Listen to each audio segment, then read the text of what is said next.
DayZ is one of those games which has you on the edge of your seat constantly.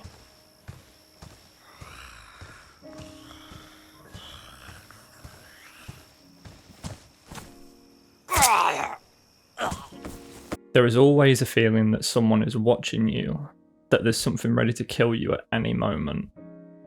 But what makes DayZ such an atmospheric game? Well, it certainly isn't the graphics.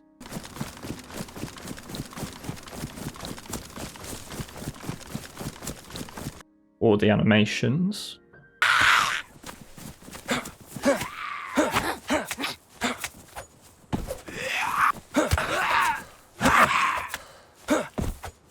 Or even necessarily the gameplay.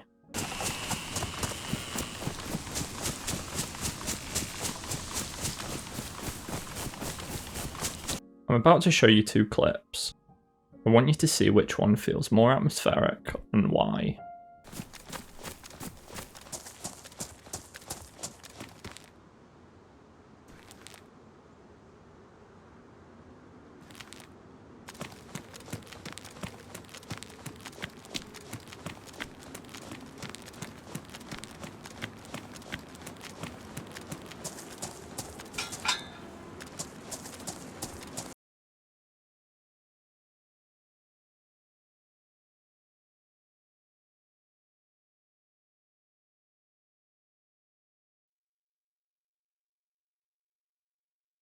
That's right, sound is what makes DayZ and most other video games feel atmospheric and immersive. Now I love sound within video games, so much so that I'm doing a PhD on it, but there's been something about the sound of DayZ in particular which captured my imagination long before I even knew what I cared about or found interest in. Back in 2013, this game gripped me like no other game has before or since. And it wasn't just the hours of running around for no reason that pulled me in. I'd sit and spend hours listening to the world, seeing how it moved around me, scared that every sound which wasn't birdsong was another person ready to shoot. So let's look at this from a more technical standpoint. Video games have 4 different kinds of sounds. The obvious one is dialogue. Hino, the late night comedy host. He was brilliant before he fell off the wagon. Can you still do your famous "better buckle up"? No. Then you have music.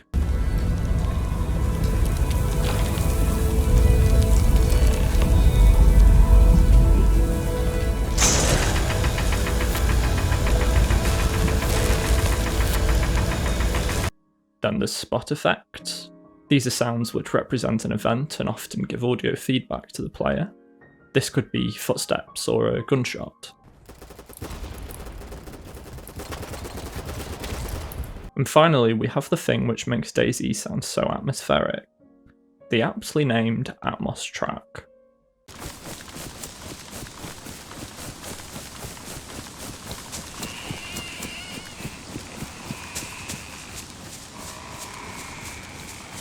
Atmos tracks are essentially the ambient sounds of whichever space the player is within. It could be birds, it could be wind, it could be trees, or even a creaking building. Look at a game like Escape from Tarkov.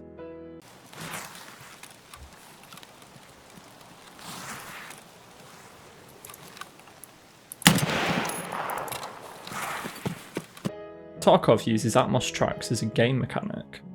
You can buy headphones in-game to lower the sound of ambience in order to make footsteps stand out more.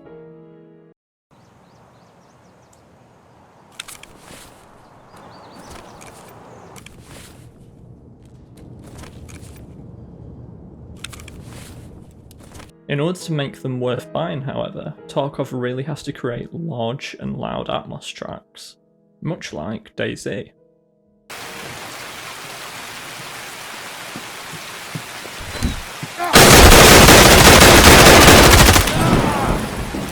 But what makes a good Atmos track? An Atmos track will never be a singular recording. It'll be multiple recordings all layered together. Let's imagine a character is walking through the woods at night. What do we need? Well, some nighttime ambience might be a good start. These are things that we associate with nighttime, such as cicadas and crickets.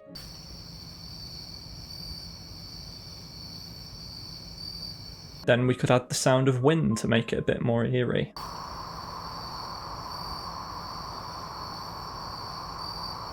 Finally, we could add the sound of the trees creaking to show that we're in the woods.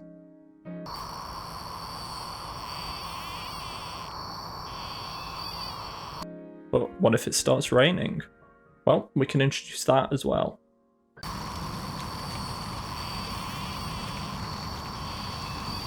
This obviously creates a constant and linear Atmos track. A video game will go a step further and attach each Atmos track to an event, such as rain or the time of day, and then randomise the probability that certain sounds happen.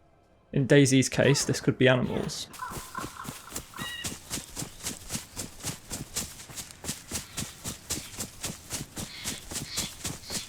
A good Atmos track will convince the player that they're sat inside the world of the game.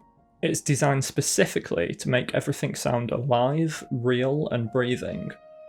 Atmos is the backbone of video game sound design, and without it, no matter what you place above it in the mix, it won't feel right. DayZ constantly uses the sound of animals, wind in the grass, or creaking trees to make you feel paranoid. Every piece of Atmos is designed to make you wonder if it was the wind or a person, a bush or a zombie. Every piece of Atmos is designed to make you feel alone. So next time you're playing a game, just sit and listen. Take in the ambient sounds of the world. See how it breathes. And I promise you'll enjoy whichever adventure you're on even more.